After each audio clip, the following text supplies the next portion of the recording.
So, biktima ka ng BL cream? Ito ang skincare na makakatulong sa'yo para hopefully ay mawala ang sumpa sa'yo ng BL cream. Medyo may kahabaan ang video na ito, pero kung interesado ka ay manood po muna bago magtanong para maintindihan mo at para makatulong na rin sa'yo. Please watch my previous video about BL cream dahil ito ang karugtong. I will leave the link of the video dyan sa comment section.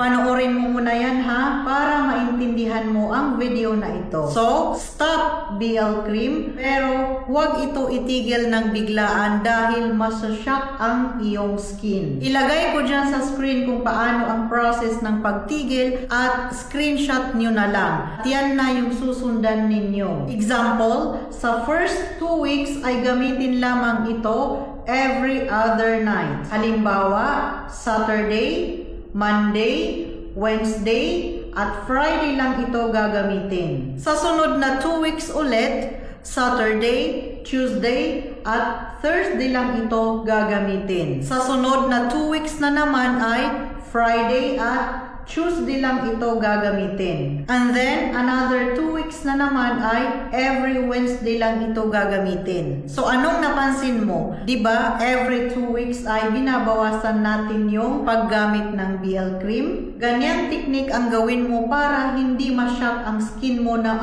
bakit nawala si BL cream? At habang binabawasan mo yung mga araw na paggamit mo ng BL cream ay hopefully hindi masyadong mag-suffer ang skin mo. Hanggang sa makaya mong tigilan na talaga ito, hindi mo na ito gagamitin sa kahit na isang araw. Next step ay skincare para sa nasirang skin barrier mo. Una ay facial wash. Kailangan walang harsh ingredients sa facial wash ninyo. At ito ang mga suggested ko.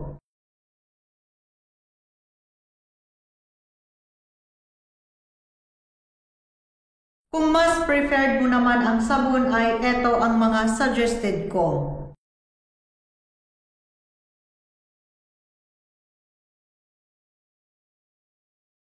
At inshallah sa susunod kong video ay ituturo ko naman kung paano gagamitin ang sabon, okay? At dumako na tayo sa serum. Ito ang recommended ko dahil meron itong 4% niacinamide na makakatulong talaga sa pag-repair at pag-heal ng nasirang skin barrier ninyo. Then, you also need calmoseptin. Makakatulong ang zinc oxide sa mabilis na paghilom ng skin barrier. At may calamine or calamine din ito na makakatulong in case na nangangati ang skin nyo. So anytime maramdaman mong nangangati ang skin mo ay pwede mong gamitin ang calmoseptin. Next naman ay moisturizer. Ito ang recommended ko. May ceramides at centella asiatica ito which are essential in repairing your skin barrier. Next naman ay sunscreen at ito ang recommended ko.